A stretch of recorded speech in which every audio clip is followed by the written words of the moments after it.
Hello, MSX opening up project replacing drive thingy. No chicken this time, but this is my Philips, my old Philips NMS 8250, and this drive is faulty. Whenever I try to access it, it gives drive offline, so I think the belt has gone wrong and stuff.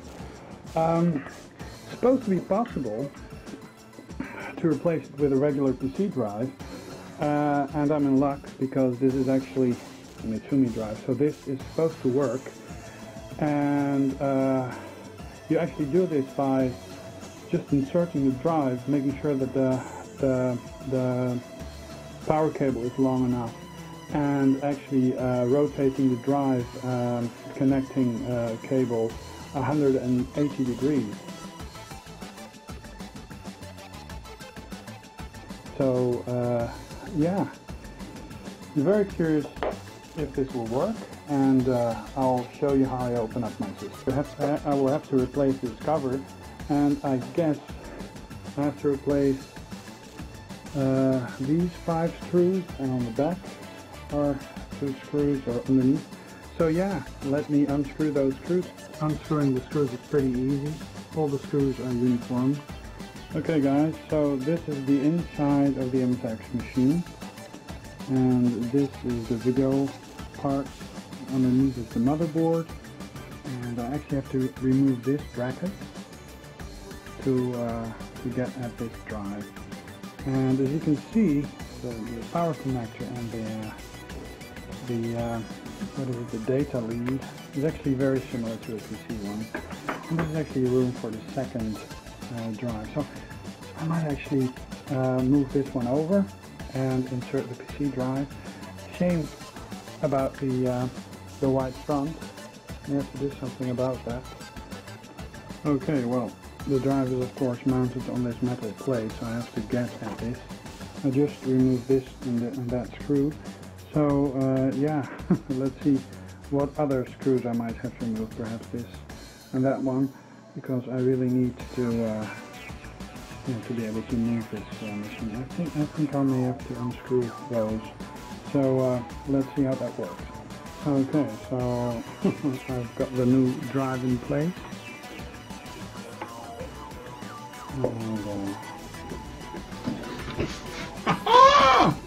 Okay, another day, and I put something back. Actually, over here is the first floppy drive, and the pin 1 is actually connected to the first pin on the floppy drive. This is actually the old MSX drive. I decided to put it back because it was still working. It turned out to be something on the motherboard, which I fixed.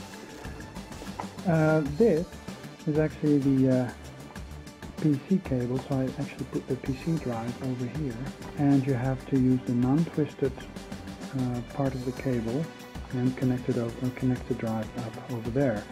But this pin, oh yeah, you have to twist the cable once, because the connection on the motherboard is actually the reverse, 180. It's rotated 180 degrees. If you compare it to the PC drive. So if you twist around the cable and just use this part, it works. This part of the cable doesn't work on the MSX. So yeah, and there's a second drive with a power connector and stuff. So everything works. I'm gonna replace the cover and show you guys some MSX footage. So yeah, a very big power supply over here.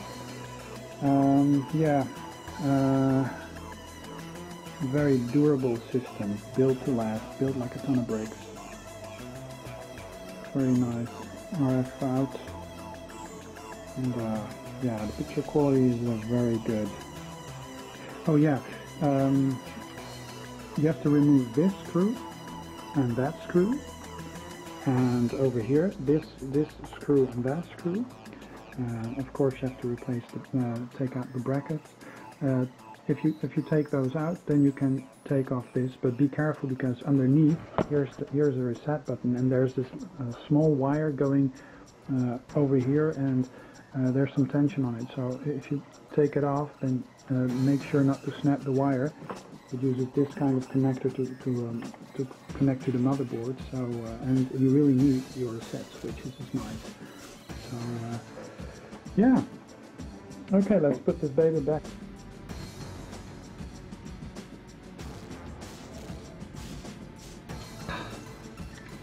This is my cup. Okay, and this is actually the end result. I decided to actually move the drive over to this spot, the PC drive, and I fill in this spot, and I actually replaced the other drive because it didn't turn out to be any drive problem. The belt was fine, but it turned out to be a motherboard problem. And yeah, this is actually not the system I recently got, but this was an older system I'd been lying around. The thing is that this drive actually has the MSX drives actually have a jumper, and a jumper that makes it drive 1 or a drive 0 setting. PC drives don't have that. They select the drives by the twist in the cable. MSX doesn't work this way, so you have to use the non-twisted part of a regular floppy drive cable. And yeah, the PC drives don't always take kindly to being put into an MSX system, but this drive actually does. This is drive A and this is drive B. A lot of people actually switch them around, have this as drive A and this is drive B. So yeah, but it functions pretty okay. I'm thinking about actually painting this black, similar black or gray as this one, and put some plastic on top. And yeah, these systems were actually built to last. Over here, 2 cartridge slots. They basically look like the 8-bit ISA slots that you would find on older PCs. This system would actually cost about, I think, 1,600 guilders, and it was just about as expensive as a very good VCR at the time. This is actually an RGB out, and this is composite video and mono audio. This output actually outputs stereo audio, and there's a luminance output which is used for monitors. It's a regular 9-pin joystick. The entire joystick should fit here. This is a printer port, and mine has one of these springs missing, and this is actually the external keyboard adapter. So yeah, these things are built to last. They are built like yeah, they have an enormous build quality. I think we're ready for some MSX footage now. That's going to be another video. See you soon.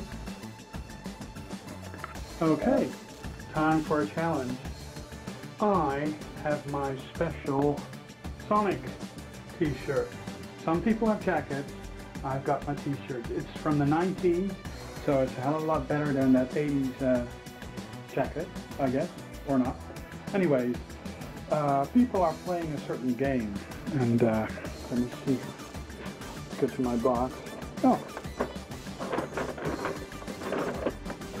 there it is. SuperBreakout for the 2600. Let's beat some high. Okay, my pedals are all wonky. I truly suck at it. Oh, and the Centipede challenge, well, I get no more than 60,000, so yeah. Can't beat it.